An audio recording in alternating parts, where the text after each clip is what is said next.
Hello and welcome to Unity Presbyterian Church Online. This week in worship, we are celebrating Earth Day, which means our Earth Care team has taken over the service to talk about the care of creation. Let's listen. Good morning. For those of you who don't know me, I grew up in Indiana, Pennsylvania. It's a fairly rural county about 50 miles east of Pittsburgh. And my hometown was the big town in the area with about 15,000 people. And I grew up about 5 miles outside of town. As a kid, I had access to a couple hundred acres of undeveloped land behind my parents' home. And that's where I spent a lot of my childhood, climbing trees, exploring the creeks, following the deer trails. I had many moments of feeling very connected to our earth and to our Creator. Job 12:7-10 says, "But ask the animals, and they will teach you, the birds of the air, and they will tell you. Ask the plants of the earth, and they will teach you, and the fish of the sea will declare to you. Who among all these does not know that the hand of the Lord has done this? In his hand is the life of every living thing and the breath of every human being." This past week, I was in Raleigh for work, and I went to Dorothea Dix Park to go see the Danbo Trolls. I don't know if you've heard of those. Dix Park is about 300 acres, and it's about 2 miles right outside of downtown Raleigh. And it struck me how different my childhood would be from those who live in Raleigh. People in cities have to get in cars to go to a park to experience nature. Or I had the opposite. I had to go to town to get away from nature. The Arbor Day Foundation reports that 56% of Americans have to drive to their nearest park or green area. On one hand, it made me very grateful for my childhood and all those experiences I had, but it also made me a little sad about what other people experience and the lack of connection to creation. And I realized that's something I took for granted. In our area, we are seeing unprecedented growth. The Charlotte metro area is gaining about 150 people per day. Those people have to live somewhere, so development has been off the chain. It's easy to see. Mecklenburg County has lost about 1.7% of their tree canopy coverage since 2012. Might not seem like much, but that's about 5,700 acres. That's 4 times the size of the Latta Nature Preserve. Fewer trees means higher temperatures, worse air quality, decreased resilience to flooding, not to mention the lack of mental health benefits that trees provide. According to the American Forest Tree Equity Score, lower income areas typically have 26% less tree cover and exposed to temperatures on average about 6 degrees higher than wealthier neighborhoods. Now, if you add communities of color, the tree cover disparity increases to 38%. The temperature increased 13%, or 13 degrees. Over the past century, higher income communities have benefited from local investment, including tree planting. Lower income communities have not. So as the trees drew to a full canopy in affluent neighborhoods like Eastover and Myers Park, the other side of the tracks, well, they baked under the full sun. And you might be thinking, why are you telling me about Charlotte? It's 25 miles away and it's only 2% of tree loss. Well, would you believe that from 2001 to 2024, Lincoln County lost 19% of its tree cover? Look around, you can see it. The Global Forest Watch estimates that 8.3 kilohectares were lost. It's about 20,000 acres of trees. 31 square miles of trees that are gone. That's the equivalent of 3.1 million metric tons of carbon dioxide emissions. Probably doesn't mean much to you, but that would be like 220,000 people driving their cars for 10,000 miles. Or 1 million people taking a 3,000-mile round-trip flight. Do you know where most of the trees were lost? Yep, East Lincoln County, eastern part of the county. Guess what else was lost with those trees? Wildlife habitat. homes for the squirrels and birds and box turtles and deer, not to mention their food sources. Lack of habitat also increases negative animal interactions with humans, whether it be a deer getting hit by your car or just eating your landscaping. Those trees also provided a significant buffer from noise pollution, not to mention protection from erosion and stormwater runoff. How many times in the past 10 years has the Food Lion at 16 and 73, has that flooded the parking lot completely full? While I appreciate all the amenities that appeared in our area over the last 20 years and all the wonderful neighbors that have moved to appreciate our high quality of life, but I can't help but think about all the unintended consequences caused by the lack of green spaces and the opportunity for connection to creation. So what can we do about it? Well, you can do whatever you feel called to do. Just be open to that nudge. Whether it be take a walk on the Forney Creek Trail by the Sally's Y, or just sit and listen to the birds, or my favorites, go for a swim or a boat ride on Lake Norman. Some of our Earth Care members are master gardeners and might feel most connected to creation while they're tending to their gardens or landscaping. Or you might be like Kip Robinson and feel called to plant trees at our Building Bridges partner churches as a visible symbol to our commitment and our partnership. Maybe you'll write a letter to our county commissioners to encourage smart growth and including vital green spaces. If your neighborhood isn't prioritizing our precious natural resources, maybe it's time to speak up. Earth Care is giving out mulch and tree seedlings today. So maybe planting that seedling might be a visible symbol of your growing faith and desire to be a good steward of our earth. Revelation 22:2 says, "The leaves of our trees are for the healing of the nations." The leaves of our neighborhoods can be too, as long as they have remained long enough to root, grow, and bear witness. Another option you could do, it's a little easier, is read the Lorax to your kids or grandkids, maybe just to yourself. It's been a minute since I read it, but I can still very vividly picture the truffula trees and the swami swans and the hummingfish, and of course, the brown barbaloots who played in the shade in their barbaloot suits. My favorite line from the book is, "Unless someone like you cares a whole awful lot, nothing's going to get better. It's not."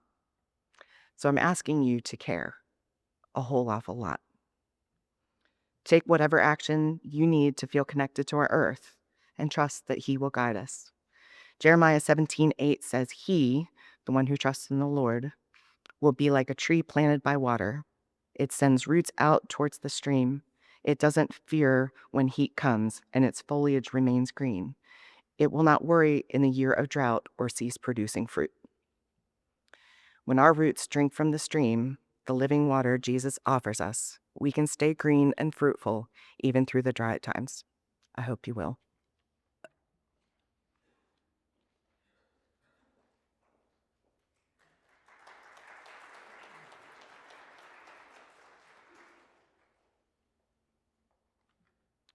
Good morning.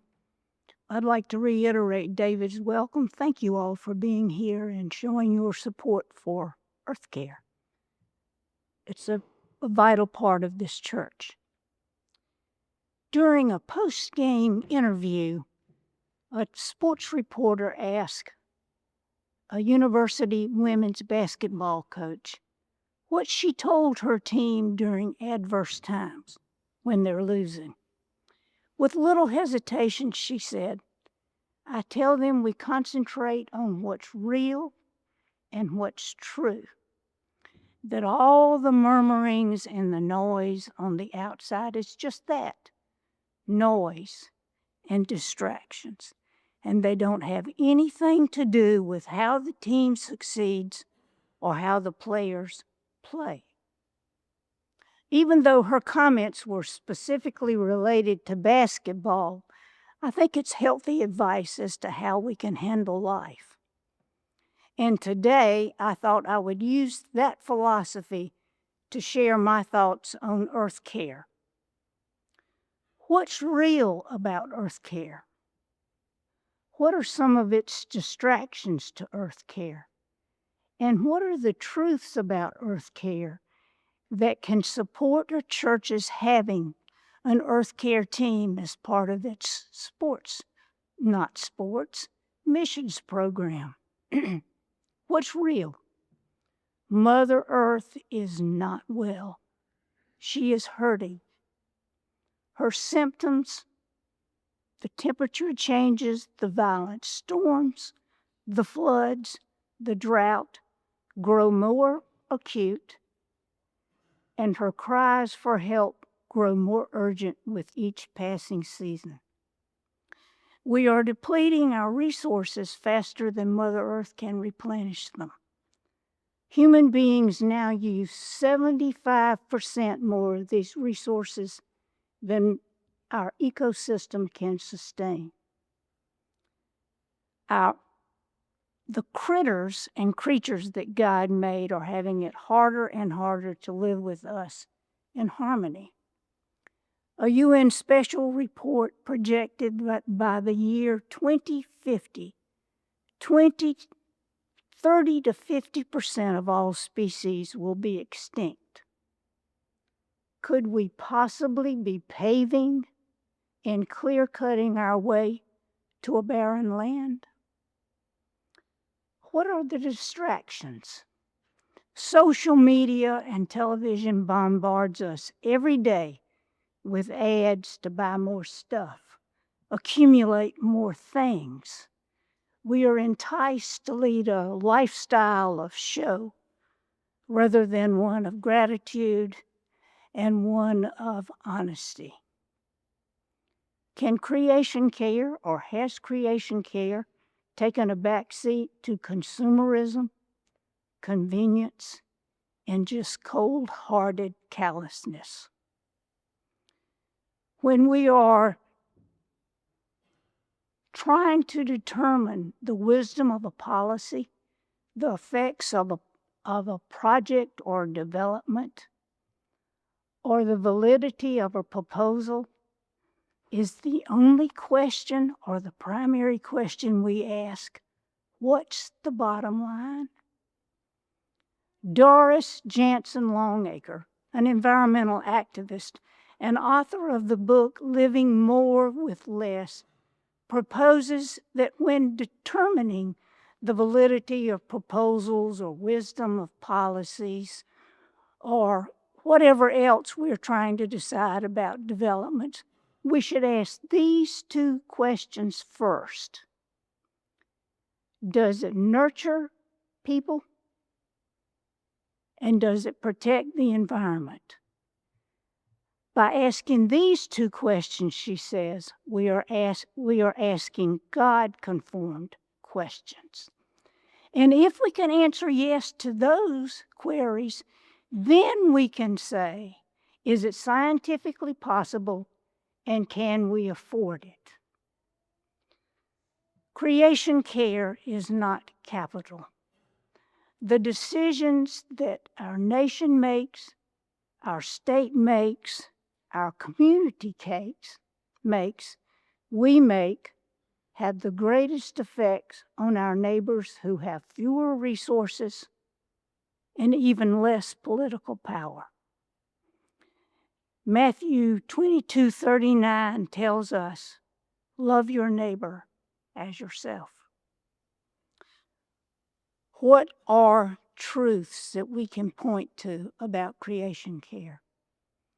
Galatians 10:14 says, look around you. Everything you see, the sky and above, the earth, and everything in between is God's. God created the world, gifted it to us, and put us in charge of its care. Genesis 1:24-31 gives the order that God created the world. James Herbert Nelson II, the Reverend Dr. James Herbert Nelson II, a Presbyterian minister, said once in a sermon, God took the time and the care to put in place a creation that provides us food and provides enough. There is no randomness to God's creation. In Genesis 6:18, God says, after his newly formed persons, be responsible for the birds in the sky, the fish in the sea, and all other living things. God created all of us. We are all children of God. We are all equal. In Genesis 1:18, we read, and God created human beings in his image and to reflect his nature. We all are to enjoy equal access to God's beauty and to God's resources. We all deserve an environmentally safe and healthy place to live. These are not rights or perks reserved for the wealthy or the privileged few. We are, in addition to being caretakers, we are also to thank God for all that we have and we enjoy. In Deuteronomy again, we read the story of the Israelites after having wandered for 40 years in the desert on the brink of entering the promised land. Before Moses releases them, he has a few departing words. And he says to the throngs of people eagerly awaiting, he first of all describes what it is that they can enjoy in this promised land. He says, you'll be able to grow abundant crops. You can raise healthy flocks. You can build houses. You can mine the copper from the rocks. You will always have food on the table and a roof over your head. But, he says, remember God, your God. Do not be so full of yourself and your things that you say, I'm rich. I did this. This is all mine. No. He said, God, your God, gave you the strength to produce what it is you have. The realities and distractions of earth care can change with the flip of a coin. But for those of us who claim his name, the truths are bedrock. They do not change with a new policy, a new political party, or a new president. They are changeless and they are timeless. This is God's world. It's not ours to do with it as we please. God created the world and he put us in charge of its care. We are all created by God. We are all children of God. We all have equal access to enjoy the handiwork of his hands, its beauty and its gifts. Our legacy is more important than our inheritance. We are accountable to our children and our grandchildren and to God, our God, for the kind of world we live. This is it, friends. There is, as the adage goes, no plan B or planet B. The photograph you see on the screen is almost 60 years old. It was taken in December 1968. It's called Earthrise, and it was taken by a NASA astronaut named William Anders. He was part of a 3-man crew on the Apollo 8 mission that was the first manned mission to orbit the moon. They were the first human beings to actually see parts of the dark side of the moon or the far side of the moon. This is called Earthrise, and it's the first picture ever taken of this natural phenomenon. Anders scrambled to take this picture as the space capsule was emerging from the dark side into the light. Anders was joined on this flight by two other astronauts, Frank Borman and Jim Lovell. Shortly after returning from his journey, Jim Lovell sat down with a reporter from the Chicago Sun-Times to talk about his flight journey. And he described the bleakness of the far side of the moon, its grayness, its dullness, and the never-ending, dark, lonely blackness of deep space. He said, it just didn't go away. It was everywhere. And he said, at first I felt so insignificant. And then it occurred to me, we are so fortunate to have a place to live. We arrived on a planet, Earth, that has just the right mass and just the right gravity to hold water, to sustain a life-giving atmosphere. We arrived on a planet that circles at just the right distance from a blazing hot sun. We don't burn up, but we absorb its healing light and warmth. And then Lovell ended his interview by borrowing an image from a Shakespeare play. He said, it became abundantly clear to me. God created a stage on which we all perform. And he ended with this challenge. The way the play ends is up to us. If you would like more information about Unity Presbyterian Church, please visit our website at www.unitypres.org or visit us on Facebook. This is the Unity Presbyterian Church podcast. Have a great week.